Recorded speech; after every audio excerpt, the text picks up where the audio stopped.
Hello everybody, how are we all doing? 6 inches of Star Wars here, I hope you're all doing well. You're going to have to bear with me today in this little review of the Rise of Skywalker. I'm currently suffering, just coming out of the woods of a chest infection, so not too great, but I'm going to put my opinion out there for the internet and the world to hear. So it's been, about 48 hours now, a couple of days since I've gone to see the midnight showing of the Rise of Skywalker. And I'm still feeling as I did then. I still feel like it's a bad dream that I've woken up from. I'm heartbroken, I'm disappointed, and I'm absolutely gutted. And it's the same as everyone else that left that theatre. I'm seeing a lot of people online actually do like this movie. Now, let me just get this off. This is what I've got to say.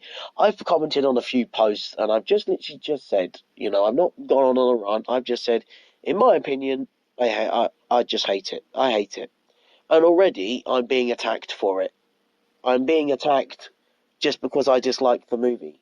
I have not commented forcing anyone to dislike it. I've just said I disliked it. And I'm not a fan of it. And I'll tell you why I'm not a fan of it. Because this basically, episode 9, is the episode that you have to solely watch in Star Wars. You don't have to watch 1, 2, 3, 4, 5, 6. Just watch 9. 7 and 8 are just filler. Just watch 9. I feel that Disney, Kathleen Kennedy, have literally just said to, George Lucas, thanks for your work, but we're doing our thing now. Kicked him into the dustbin, and that's it. Because what episode 9 has done has basically rendered George Lucas's work, 4, 5 to 6, 1, 2 and 3, utterly useless. It's like, you don't need to watch it. That scene in episode 3 where Padme says something beautiful has happened, I'm pregnant. Anakin can literally turn around and go, yeah, I've seen the future, don't have to worry, we got Rey coming. Just get rid of those two. Oh, okay. That's it. The fight between Obi-Wan and Anakin. Hang on, why are we doing this? Palpatine's about to have a granddaughter that was going to kill her, so what's the point? 3 episodes of Luke Skywalker. Darth Vader can turn around and go, you know what, son? Let's go on holiday. Rey's gonna come here. You have the high ground anyway. We'll go off somewhere. We might get high ourselves and we'll just let Rey come in 30 years' time and kill him because there's no point. We're not going to do anything. Your heroics means nothing. This story means nothing. It means nothing at all. It's basically a huge fuck you to George Lucas. This is why I dislike it, because episode 9 is a huge fuck you to George Lucas, and I feel so sorry for him. Now, I grew up with the prequels, so I don't hate them. I'm not a major fan of episode 1. I love the fight scenes. Duel of Fates is one of my favourite Star Wars songs. Episode 2, it's filler. I like the clones coming in, but, it's the same as 5. It's supposed to set up the main story instead of rushing you into fights. You're going and asking too many questions. It's setting up a load of story. So we've had the filler in episode 2. 3, absolutely love. Great opening. Same as 9, another great opening. Opening with a battle. I think that's fantastic. Really grips you and gets you in there. 4, 5 and 6. Great magical storytelling. I love the way it's a story. I'm an Empire fan. I love the bad guys. But I also appreciate if there's good story written with it. And then I couldn't, when the Empire fell, I was like, yeah, I was gutted and all that. But I didn't hate Star Wars. I didn't hate it. I was like, no, I like it. I love it. The story scripts me because it's not predictable. The story is not predictable. Whereas this new sequel trilogy is 110% predictable. Everything with it was predictable. I've watched the trailers. I didn't read any of the spoilers because I don't believe they're right. I don't believe the spoilers, or I don't read rumours or anything like that, because Star Wars is not a sports thing, and you don't read, you can read sports news to see who's getting moved to which club and all that, and what is happening like in WWE rumours. But Star Wars, it never felt like that for me. When somebody said, oh yeah, Thrawn's coming back in 9, I'm a fan of Thrawn, I love him. But I don't believe that he's coming back. But then I look at the trailer, and, you know, the third and final trailer is what really crushed my expectations for this film. If they would have left the second trailer with all the old shots in it, you know, nostalgia and all that, with Rey Darkseid and Palpatine, I would have still been hyped for this film. But I'm glad they released that third or final trailer to sort of really pull down my expectations, because I would have come out of that film more heartbroken than I was, because I sat in that cinema and I felt my childhood die. That's the thing. I felt it die. And now this is where most people are going to say, oh, good, now off you go, fuck off from Star Wars. No, I don't want to. I'm trying to keep my fandom. I've been a Star Wars fan all my life. I've collected the toys, the comics, posters, you name it. All in my cupboards, there is Star Wars stuff. I even have a set of First Order Stormtrooper armor. And I also want a pair, I want Stormtrooper armor. You know, I want to join the 501st Legion. But my Star Wars fandom is in shatters. It's like the Empire is blown to pieces, and the remnants that I'm holding on to are trying to keep my love for it. Because I was sitting in that cinema, and the same as my brother. My brother's not big on the trailers because The Last Jedi's left a dent on him. And he's like, oh yeah, you know, we know what's going to happen. The good guys are going to win anyway. They're going to walk through it. They're going to steamroll through it. They're going to be like the Germans rolling into Paris in 1940, 30 and 40, or wherever year they charged in. They're going to steamroll into it. And it was right. The movie was predictable from start to finish. Now, the spoilers are coming now, unfortunately. When Chewie is supposedly killed off, me and my brother just looked at each other and we were like, nah, he's not dead. He's not dead. He's not dead. I'm sat there thinking he's not dead. There's 2 transports. He's not dead. Because Chewie is a main character. He has plot armor. Also, I can't see this movie making any bold moves whatsoever. There's no intriguing bold moves coming whatsoever. The only supposedly shocking surprise is, another spoiler, well, we're in the spoiler section now, is Palpatine is Rey's, you know, grandfather. But again, I knew that was coming because once Palpatine was, you know, announced, or, you know, he's put into the trailer and we knew he was in the film, it's like, yeah, it's going to happen. Rey's going to be a Palpatine. And she was, to explain why she is a Mary Sue. And unfortunately, that's what Rey is. She is a Mary Sue. She's OP. And the reason why it's like that is because of Kathleen Kennedy putting her female-first propaganda out there. That's why. This is what's tainted this new sequel trilogy the most, is the politics of it. It's trying to force feed this force the female first out there. Now, don't get me wrong, I have no quarrels about a girl being the main character. I have no problems with it whatsoever.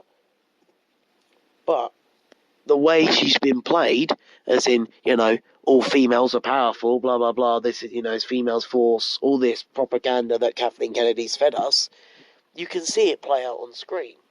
All this politics play out on screen. Rey is this all-new Lord Superior, nothing else matters in the universe apart from Rey.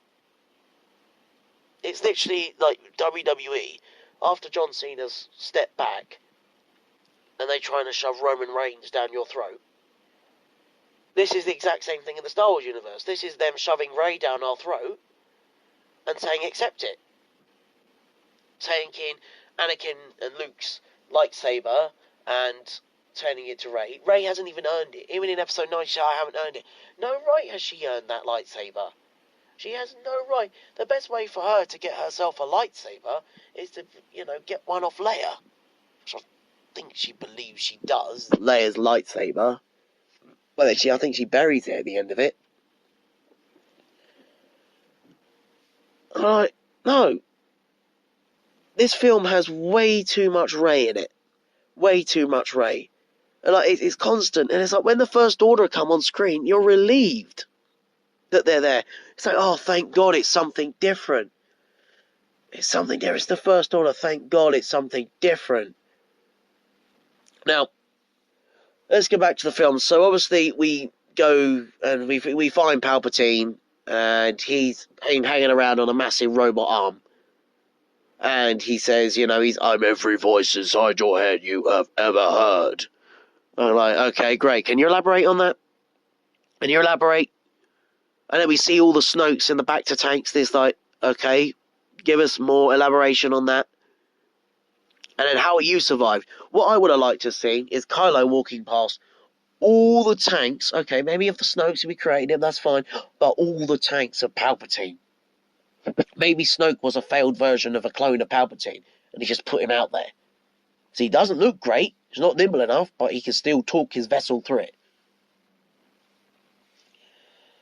But no, we don't. That's what this film, unfortunately, it's very rushed. It's very fast-paced and it's very rushed. And when we get to the final battle, you feel like, is this actually a final battle? What's the payoff for this film?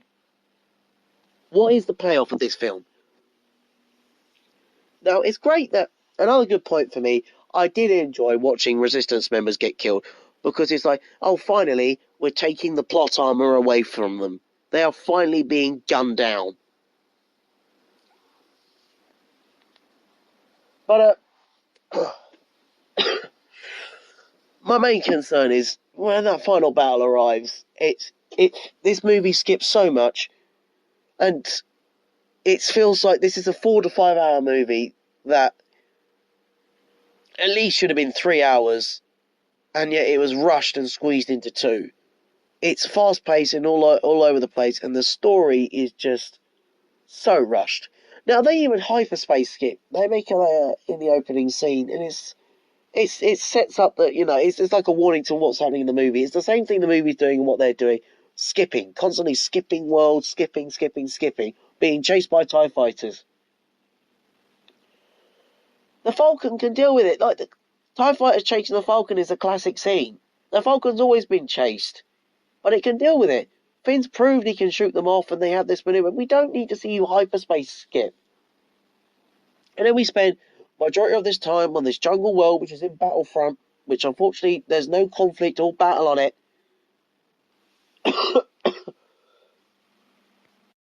And that is where we spend most of our time, is on that world and chasing Rey. That's the main thing, is being on that jungle planet with the Resistance and chasing Rey. But then also, the main plot of the movie is exactly sort of the same as The Last Jedi, except the only chase that's happening is Rey chasing Kylo. And it's exactly the same, except they're not chasing each other or going around for fuel. They're literally just chasing each other. And that's it. And then it's established that they can talk to, we know that they can talk to each other through the Force, but now they can also fight each other. Kylo's down on a planet's surface, where his First Order troops are interrogating and busting down doors, looking all badass, and he fights Rey. I'm like, why haven't they done this before then? This movie could have been over. Like, even in Episode 8, if they could do this, why couldn't they do that? And as it's Palpatine that's been controlling everything, or supposedly, because Snoke's dead and that's fucked up, and now Palpatine has to come in and save it all, which, poor Ian McDermott he's literally like the substitute teacher that just has to come in and watch over the class. The main teacher's gone out, which is Snoke. Palpatine's been brought in just to look after the lot. He's like, chucked in, there you go. And now, because he's supposed to be the main player, if he can do that, why didn't he do that properly with Luke and Vader? Why didn't he do that properly with Luke and Vader? We could have had it over by Episode 5. Why didn't he do it? I might as well. Even if Vader learned that power. I mean, what was stopping Vader from just sitting in his Death Star room or his Star Destroyer bubble and just projection himself to Luke and go, right, come on in, son, we're going to fight now. Yeah, I don't care that you're drinking blue milk in a canteen or somewhere, trying to plot something for the rebellion, we're going to have a fight. I mean, they could even have father-son days if they wanted to behind the Emperor's back. If the Emperor wanted to bridge those two together, why not let him bond?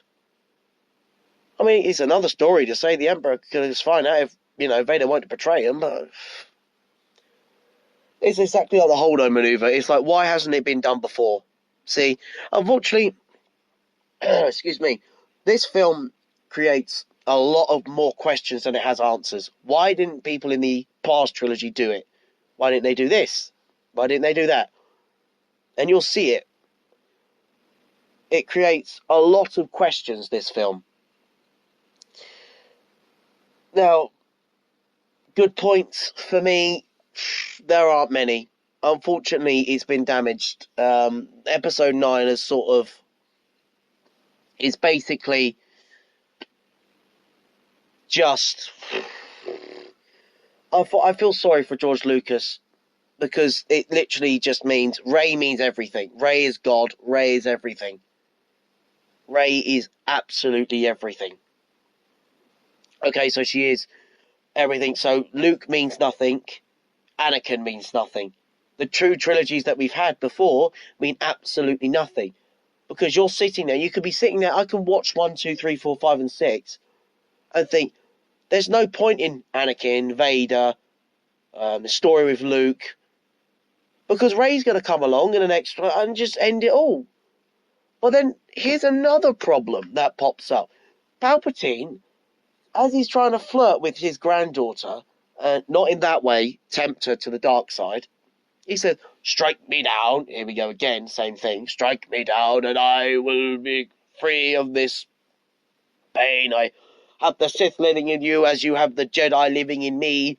But then, if she's Palpatine, why didn't Rey have more dark side in her? And another question is, why couldn't all that dark side energy been released out when she killed Chewie and this hunt where she went running off on her own, because that's all she kept doing was running away every 5 minutes in this movie. She could have been running away, but her character could have been dark side because she's conflicted. And you can feel Palpatine oozing in her. But I guess we had no time for that because we had to get to Rey becoming OP God of everything. Excuse me again. But she, as predicted, she kills Palpatine. She kills him. But not in a fight scene. Palpatine, he comes back to normal. He gets off the robot arm. He sucks the life vessels out from Rey and from Kylo.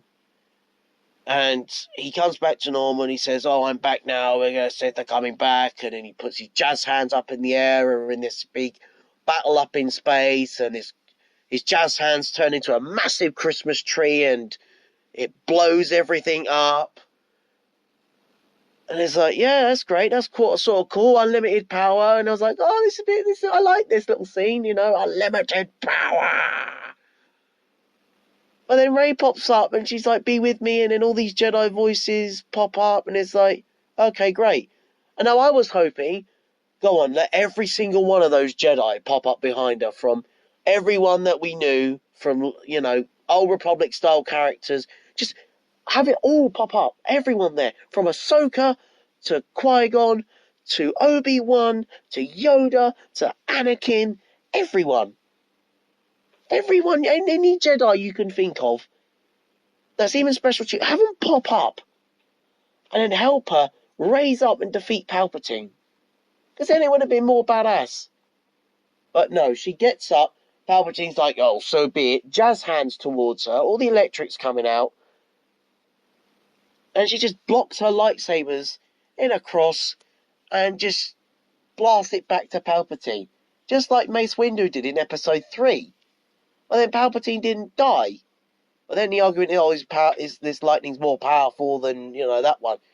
Yeah, but then why didn't Palpatine kept one hand with lightning coming out of it and then force choke her with the other? It's Palpatine, for God's sake. He is that powerful, and we know he is. Because we've had all this context and story behind him. He's a built-up character. Rey, unfortunately, I'm not gonna, Daisy Ridley's a lovely lady. I've seen her out of Star Wars, and I'm not hating on her. But it's the way her character has been pushed and told. Rey is just... She's a rush character. And then she's, the lightning goes straight back to Palpatine, and he just disintegrates and dies. But what Palpatine said, though, going back to this point, is that, oh, if you kill me, all the Sith are now going to live in you. Rey kills Palpatine. Why didn't she have all that happen? Then suddenly the whole Sith temple, whatever this place is, starts crumbling down. I don't even remember most of the names that they in this film. I don't even remember where the Death Star was. This film's not memorable for me. But the temple starts crumbling down, and Rey collapses, and she dies. Rey dies. I'm like, please let this be the one twist turn, because in this film there are so many like points where it can go back to the old Star Wars and shock you and grip you, and there's that shock surprise, and you can have a bold move, and it's not, because in the back of your head you know it's predictable. This film is basically the knight coming to save the princess from the dragon. The knight skipping through daisies. Nothing can stop him. He kills the dragon, rescues the princess. That is it. It's that easy fairy tale story when you're told when you're 3 years old. That's it. That is this sort of story. Excuse me. But she dies. Kylo comes back because he's been. This is one meme I'm gonna make. When you watch that scene, when you have a look, you see that scene back. Imagine Kylo, who's now is Ben because he's been redeemed because he felt Leia die. Leia, unfortunately, we know she passed away, but she passed away in the film. God bless her.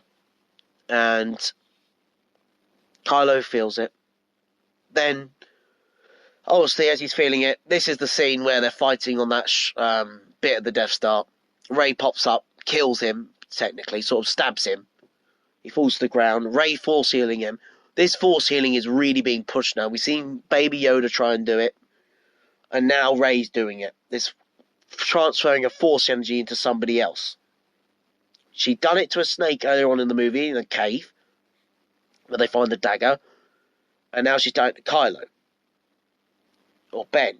Ben gets redeemed because Han Solo comes back and he's a memory and he throws his lightsaber, and that was predictable. His face turn, Kylo's face turn, was more predictable than any WWE face turn coming. Because you can see it, you knew it was coming. This film is just so, this saga, the sequel trilogy is so predictable. Disney's one is so predictable. That's the thing. And the only one I didn't feel that was 7. 7 is the only one, like, out of this sequel trilogy I love. I like it. I love it. It's the foundation. It's a soft reboot. We're going again. You've got these new characters, and they were great. I'm looking to see the adventure. Rian Johnson is where this place went wrong. Well, we won't touch on that for a minute. So we're going back to Kylo. He gets redeemed. He's Ben. Rey steals his ship. Flies back to where Luke had his Jedi temple, and she's burnt the TIE fighter, and she's about to throw Luke's lightsaber back into Anakin's, the blue one, back into the flames of the TIE fighter. Luke grabs it, he comes out, and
And Luke grabs the lightsaber and says to Rey, "Don't do this to, this weapon has got a history, blah, blah, blah." And it's sort of like foreshadowing what, Rey's doing to the Skywalker saga. Is basically just screw the last two saga, trilogies. The first one, the prequels, and then 4, 5, and 6, is throw it into the fire and burn it. That's basically what's, is being said. And Luke's like, no. But this is the Luke that I wanted. The Luke that was even written about before Disney even bought it. It was the saga that George presented to Disney as they sold it. As Lucas sold it to them. And again, this is my point of them, Kathleen Kennedy, Disney, especially Kathleen. I mean, she worked alongside George Lucas for so long, and she's basically gone with Disney and stabbed him in the back. She has not done anything right, apart from, okay, she's helped. The Mandalorian is fantastic. I love that show. Absolutely love it. It's how a Star Wars story should be written. It's so brilliant. Rogue One was fantastic. 7 I loved. It's another good one. It was good, okay? 7, as I said, it's a soft reboot. But this is not the way. This is not the way. But the way was, we wanted a stronger Luke character from start to finish. Helping her, guiding Rey around the galaxy, training her properly, like we've seen before. Not just Rey reading a book and studying all on her own. The only way they fixed all of this, Rey being a quote-unquote Mary Sue, is because she's Palpatine. And as I've said, Palpatine's only come in just to babysit the class, as the real leader's gone. The real main new villain is gone, with all the interest on it. What was needed for this saga was somebody to, that knows Star Wars well, like Dave Filoni, and let him have a go at it. Not a big-name director. You could buy a big-name sports car, but when you get in it and there's not many things on the inside, apart from that you could put your foot down and go fast, and there's not really a nice dashboard interior with all the buttons and everything. It's literally just a one simple, basic little radio and nothing else. It's like, oh, great. But when you get something proper that you know and you can trust, and that's created love content for the fans, bring them in. If Dave Filoni had reigns over this trilogy, it would be better. We would have had a stronger Luke character. The only time I've seen Luke strong in this trilogy is in episode 9. And it's that little segment, even when he's dead. Because I wanted to see him raise the X-Wing up. I wanted that moment. But I wanted it in 7 or the beginning of 8. Not too late. Everything has been done too little too late, and it's been rushed too fast. And it's been shoved down down our throats too quick. But it's frustrating. It really is frustrating. So, majority of the film, we get Rey and Kylo constantly clashing, connecting through the Force, which gets the question, why has it not been done before? We go after Rey. Rey comes back. She's got Luke's X-Wing, and she has, no offense to her, but she has no right to wear Luke's helmet. She looks so out of place in it. She's running to Emperor Palpatine's lair because they had to find their way through it with a Sith holocron. And she got the holocron from, Kylo's ship. So there was no need for... Here's another thing. There's no need for them to go to the Death Star and get all nostalgic. She could have reached through the Force when Kylo was in his TIE fighter and nabbed it, because Kylo nabs a necklace off her neck. When we meet Lando in this big party in the middle of the desert, Kylo reached out in the Force, grabs a necklace off her to find her. Rey could have reached out in the Force again and wanted a connection, seen the holocron and nabbed it. It would have saved another hour or 40 minutes off this movie. Why didn't they do that? Again, it's creating more questions than it is answers. this is more of a frustrated rant than really a review. I mean, I'm all over the place, just like the movie was all over the place. But it could have been done. Rey, bah. Again, it's 90% in this movie we're following Rey around trying to get this holocron, and then she's obviously, once she's got it, she's in the X-Wing, she's plotting a course through the unknown region, she's marking it and sending it to the Resistance. And eventually, you know what happens, you know, she'll find Palpatine talks to her, the Resistance follow the signal, they all go there, and then they have to go, and the idea is, oh yeah, and just before that, they find out that Palpatine's still alive, and the way it's explained, it's one random Resistance guy explaining it. Not back to tanks or anything everywhere, something to grip you in and go, wow, is this your Resistance guy going, oh yeah, he's cloned? What? Tell me more. Show me, please.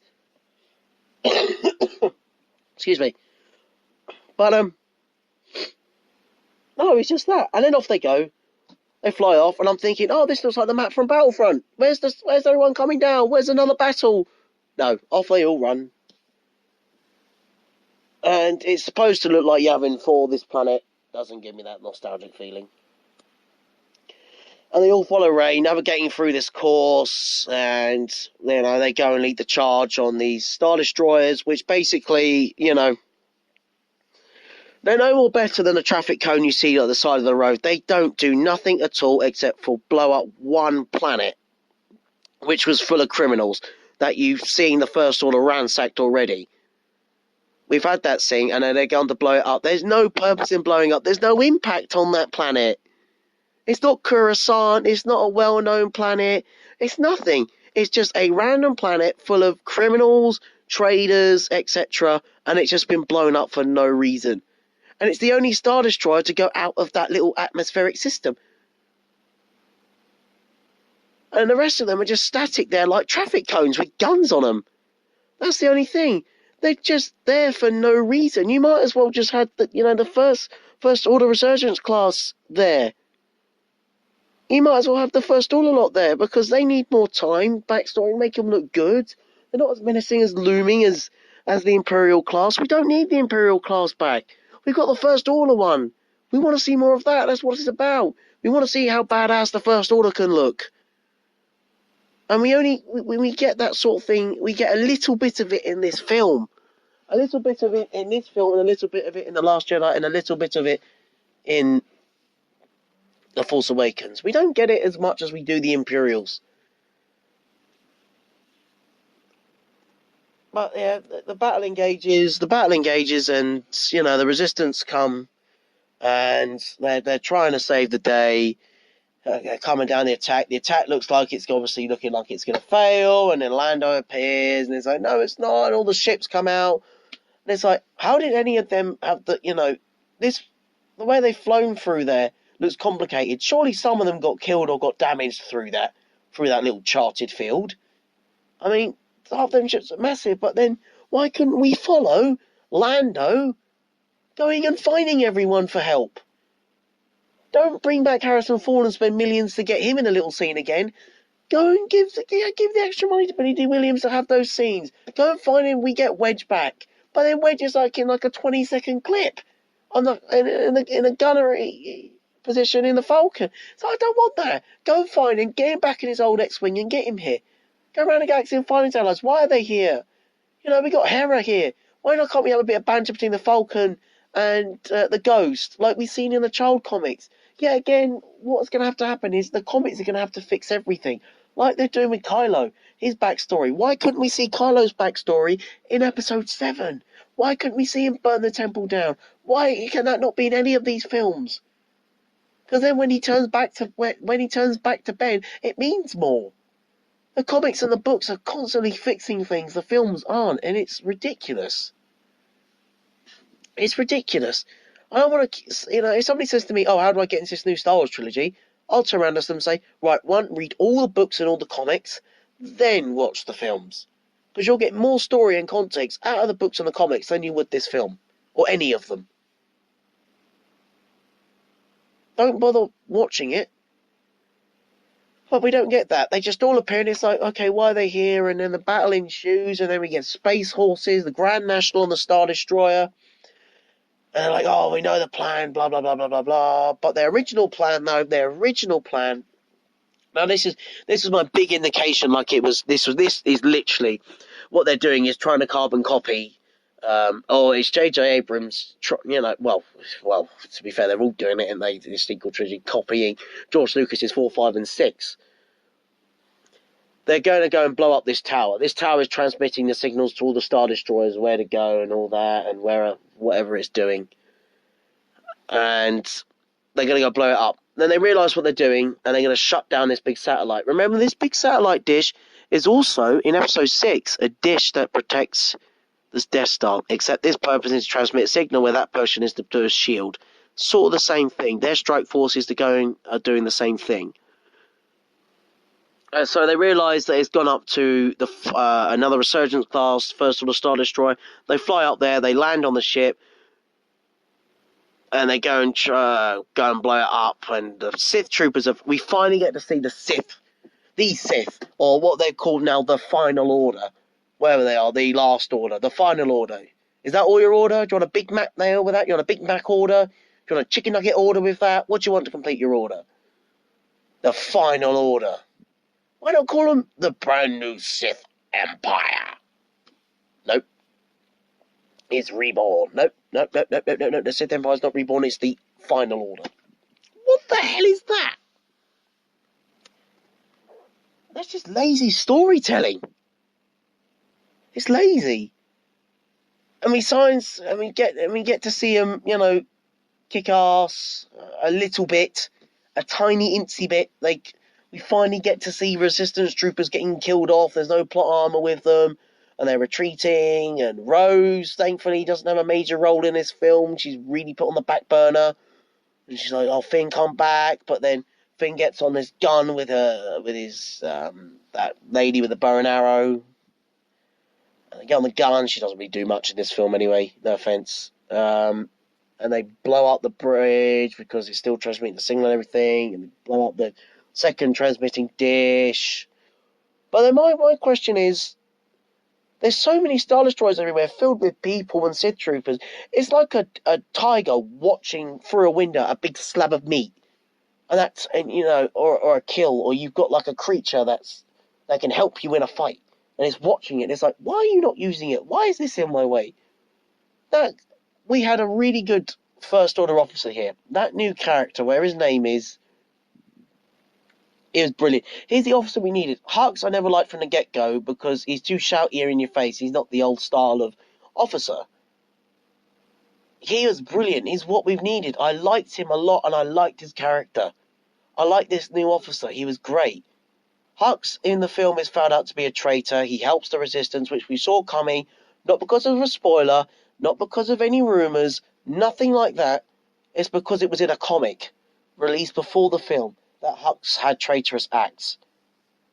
It was in there. So when it was found out there's a traitor in their midst, revealing everything to the Resistance, yeah, it's Hux.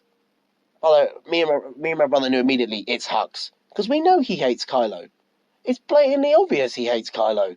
And he even says when he's saying why he's helping them, "Oh, shoot me in the leg. Why are you doing?" Finn says, "Why are you doing this to help us?" "Oh, because I hate Kylo. I want to see him fail." There you go. It's blatantly obvious. It's not a surprise. Hux is too in your face and like a child. He's not, scary at all. Nor are the First Order scary at all. Because even before they meet Hux and they're going to rescue Chewie, they're gunning down First Order like it's nothing. And they're there wearing armor, and there's no sense of using cover or anything or tactics. Whenever I see them now, I'm literally going to think the First Order might as well just lined up right in front of them, like the British Grenadiers from like 16th century, whatever they're from, and just stood in line and let Chewie bowling ball them or just let them shoot them. And they're all wearing armor as well, and they're getting shot down like it's nothing. They're not scary, they're not a menace, they're not a threat. They're gunning them down like it's nothing. I'm like, no one's using cover, no one's using tactics, no nothing. We're always told time and again that here these new bad troopers, they're trained from birth, there's these new ships, they're big, they're menacing. They're these bad new ships. They can do anything, destroy systems. They're so badass. I know the planes on the film. They're like a hot knife cutting through butter. Absolutely nothing. And then Poe gets shot in this fight, and he's wearing clothes. So what are you telling me? My clothes are more predictable than Stormtrooper armor. My clothes are more predictable than Stormtrooper armor. Is that what you're telling me? Is that my clothes are more predictable than Stormtrooper armor? Because once Poe gets shot, he only gets shot in the arm, and he's like, oh yeah. Well, then you're shooting Stormtroopers, and they're dying, and you're gunning them down like it's nothing. And he's making them look like a threat. It's like the Stormtroopers might as well just stayed in their rooms and just not done anything, not done nothing at all. Excuse me. Well, it's like you shouldn't have done anything whatsoever, Stormtroopers. Should have just left. Just should have done nothing. There's no point. But anyway, Hux comes back to the bridge. He's like, oh, they've escaped and everything. They overpowered us before they executed them. And it's where this guy, this new First Order officer comes. He's great. As I say, I like the character. He would do exactly what I would have done. Just turns around straight away, grabs the blaster and shoots him. That's it, and finds the traitor. Turns around straight away and shoots him. Oh, that's great. I like that. Instead of leaving him alive and letting him escape, meet the resistance, which I thought might have happened, it's the only time that my prediction that I was surprised is when he turned around and shot Hux straight away. Because I thought Hux was going to get into prison and then he'll meet up with the resistance later on at the end of the movie. Nope. They shot him straight away. That's great. I like that. But now Hux is a wasted character. Because now I wanted this new officer, whatever his name is, but you guys should know what I mean, as this, the big bad guy, the big bad officer, as, the Tarkin of the First Order from 7 till now. And he's even, shown that he served the Emperor through all the wars. Why couldn't we had him at 7 and it could have seen him and he talks about him serving the Emperor through all the wars, hinting that the Emperor's coming back. He could have been the focal point, hinting the Emperor's still alive. Which is like now, like, yes, I want to see it. Come on, confirm it. He's hitting at something. No, another wasted character, wasted opportunity. The Sith Troopers are a wasted opportunity with barely less than 10 minutes of screen time. I think my rant's gone on longer than what the Sith Troopers are on screen. They're basically a red version of a Stormtrooper. That's it. They're the red version of a Stormtrooper, nothing else. The Jump Troopers, again, nothing special really. Nothing special. They get one shot off of the Resistance Troopers, nothing happens. But anyway, as the battle goes on, as I've said before, the Jazz Hands comes up, takes everyone out of the sky, and the Resistance think they're, and the good guys about to lose the battle and everything. And as I say, Rey comes in, she kills Palpatine, and Kylo tries to help him. He turns face against the Knights of Ren. No, don't get me wrong. The Knights of Ren were one of the best parts of this movie. I loved their portrayal. They were silent, but they were deadly. They were sort of like Jaws. You knew they were there, and you knew they were deadly, and they didn't say a word. They were great in combat. They were fantastic. Why couldn't we have more of them? I wanted more Knights of Ren. More of them. Again, we're getting it in the comic. Well, Kylo force projects, and he gets his lightsaber off of Rey, who's in another room, and defeats the Knights of Ren, comes and helps Rey, and they get both their life forces sucked out of them, and Kylo gets chucked away. Again, another indication of them saying the Skywalker saga means nothing, Anakin Skywalker means nothing, Luke Skywalker means nothing, the last 2 trilogies that you've watched mean nothing. It's all about Rey. Rey defeats the Emperor. Rey is Palpatine. It's like, no. And that is my main quarrel with this film. My main quarrel with this film is that it literally kicks the Skywalker saga to the side, to the dirt, in the bin, George Lucas's work in the bin, and says, stuff you, Rey means everything.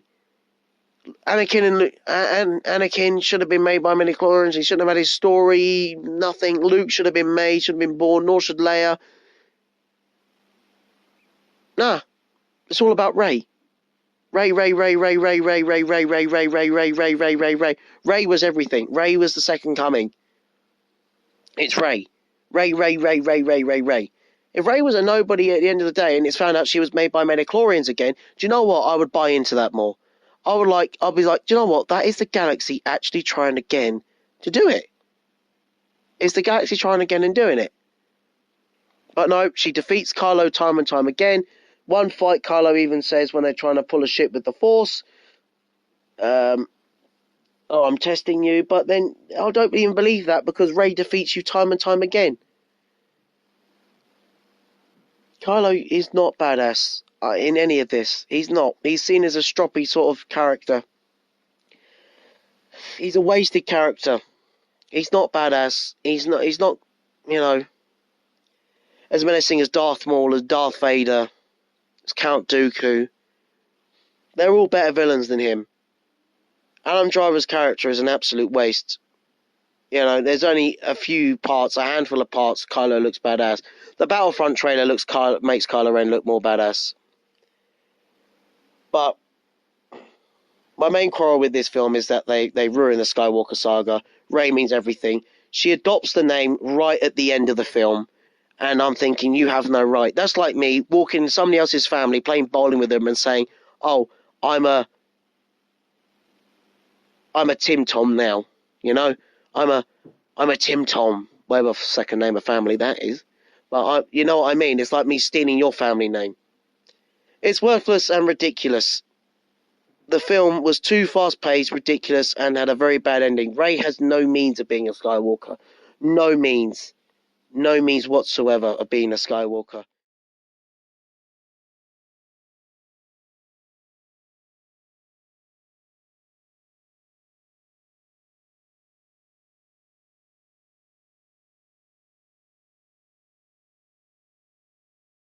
And that was the most insulting bit to me. I was sitting in that cinema, and it wasn't. There's two worst parts. Is this and one other. The worst part was this. And she goes to the stranger, because she goes back to Luke's house, and it's like, why are you doing this? Stop it. Stop doing this. You're not a Skywalker. Why are you doing this? Rey, your character's ruined because of this female propaganda. It's that Star Wars is all for girls and blah, blah, blah.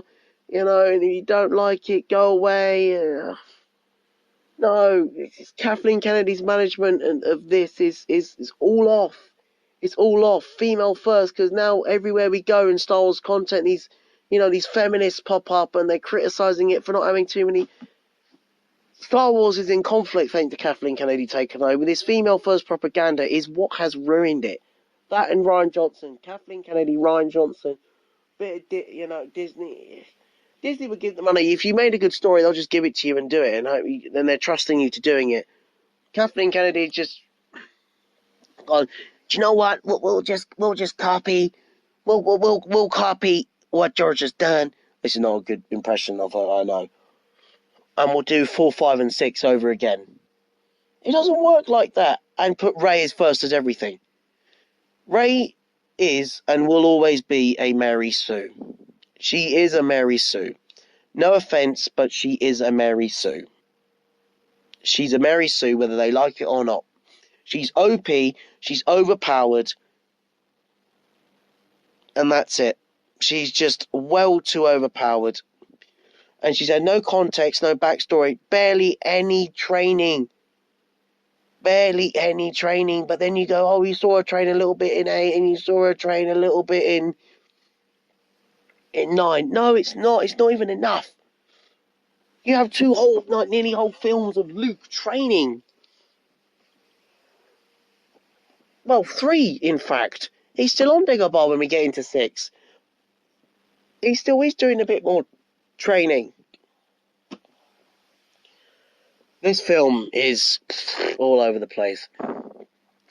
Now, I'm going to do a video of how I would restructure and how I would write this new trilogy, how I would do it, how I would put all the characters in a different light, and how I would make Rey a better character and a more character that can connect to everyone instead of feminists. No offense, don't get argy, but that's what's connecting to her. But I would make her a more sort of connectable character.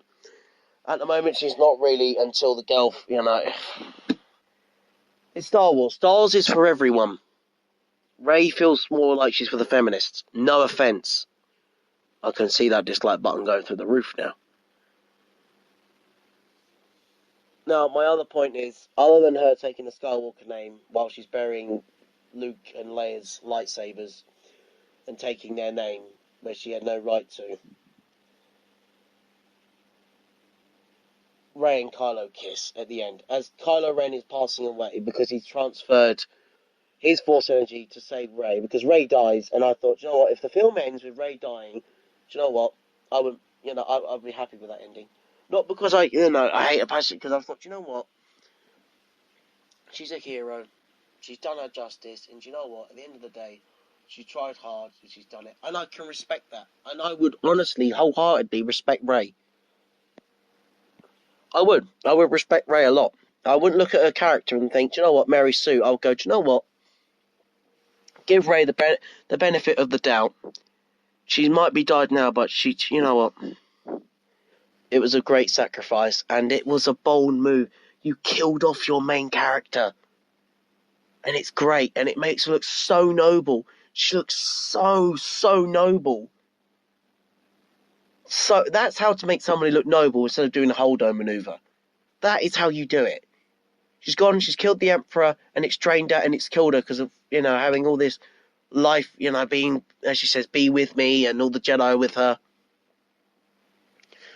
Are they really with her, or is she just saying that? But, and then she dies. It's like, just please let her die. Just let her die. She's dead. She's dead. She's dead. She's dead. She's dead. She's dead. And I'm thinking, please just let her die. As I said, I'll just let her die. And I was starting to respect Rey. And I was like, if she really is dead, I respect her for it. I respect her. But then my other problem is, it shouldn't have been Rey that killed the Emperor. It should have been Kylo. It should have been Ben. If this was Ben's redeeming point, it should have been him to redeem him. To redeem himself and to kill the Emperor. Because it's the Skywalker saga. He's a Skywalker. Rey is not. Rey's a Palpatine. And she should have been the one to stand in her way. Been like, you're not standing in my grandfather's way. And stopping him. And him and Ben could have redeemed him and Rey as well. And it would have been a better story. But no, he's just thrown down this little canyon like trash. And it's not even a Skywalker that ends the saga. It's a nobody. Literally a nobody that adopts the Skywalker name. Literally a nobody. That is why I have my quarrels with this. Because it's basically, the Skywalker's saga means nothing.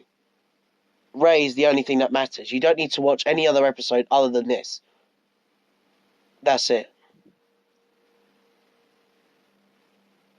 It should have been Kylo that killed the Emperor, and that would have ended it, because it's the Skywalker saga. It's gone from Anakin to Luke, and it should be Kylo Ren or Ben doing it. No. And then after, as I've said, they kiss. After Kylo Ren, Ben puts his Force energy into Rey and revives her, and then he passes away. It's like, why couldn't Rey pass away? She used her Force energy twice. She healed a massive snake. And then she healed a massive stab wound on Kylo. Why didn't she die? She's used basically her whole body now. She's half and half. Why didn't she die? Just let them both die at the end. It would have been such a noble, bold move, and the surprising thing I was looking for. It's like, wow factor, that surprising thing, that's something that you don't see coming out of nowhere. No, it doesn't happen. Rey gets up, treats her, second chance for granted, and off she goes, and the Resistance are hugging and celebrating. We see all these shots of the First Order ships blowing up everywhere and crashing down, just like the Death Star did. And that's it. The movie ends with them all hugging and embracing. And the other thing is, other than that copying 6, Emperor Palpatine opens up a big doorway in his temple and looks up, and they all see the fleet blowing up, the Resistance fleet getting killed. I'm like, this literally is episode 6 copied. It literally is a copy and paste of episode 6. It's a copy and paste. That's all it is. It's copy and paste. Kylo is now Darth Vader. Rey is now Luke, even though she's not Luke. Rey. Well, this movie is frustrating. My main point to this movie is it craps all over George Lucas's work and the Skywalker saga, ruining Anakin's story and Luke's story, wasting your time, anyone's time, watching it, because at the end of the day, Rey is going to end it all anyway, so what's the point of watching the rest of it? And the movie is too fast-paced. It's a 2-hour long movie, but it should be more like a 3 to 5 hour long movie, or a movie split into 2 parts. It's a waste. It was horrible, and my Star Wars fandom died. And it's a very, very childish movie. 3PO didn't even, he wasn't the badass thing people thought he was going to be, gunning down people. He was literally just turned to a dark 3PO just to get a translation out of him, and that's it. The First Order were treated like a hot knife through butter, and you already know about that. They could have been portrayed a lot better to look scarier. Some scenes they were badass, kicking down the doors and doing raids in, but the next few scenes after that they were terrible. Which is unfortunate because I like Stormtroopers. They're such iconic characters. And just to give them a bit of justice would be great. We find out about Stormtrooper a little bit revolt. Some of them left. Yeah. This movie's fast-paced all over the place, and it's heartbreaking, really. I left that cinema with a lot of other people, sad, disappointed, gutted. I even saw people starting to swear in that cinema and put their middle fingers up to the screen. And you can hear the frustration in people's voices. When you left that cinema, there were people. When I left my cinema, and there were people asking the managers for refunds. I couldn't blame them. And then grown men, hands in their facing this in their hands, and they were upset. They're crying,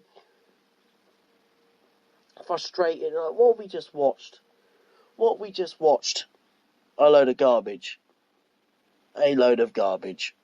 That's what you just watched. A midnight showing should be something special, and special it was not. It was very upsetting. Very, very upsetting.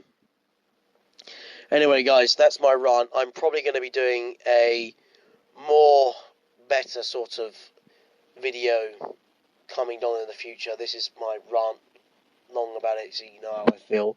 And people that are starting me off in the comment just for me saying I just don't like it, now you know how I feel. Now my main gripe is it craps all over the last 2 sagas, and basically is saying, don't waste your time watching that. Rey's going to sort everything out. That's it. So, if you stuck with me to the end of my rant, and you agree with me, let me know in the comments or leave a like. If not, you can dislike. It's up to you. But thank you for hearing me out and listening to this video, this mini podcast video or whatever, and putting up with my cold and flu-filled self.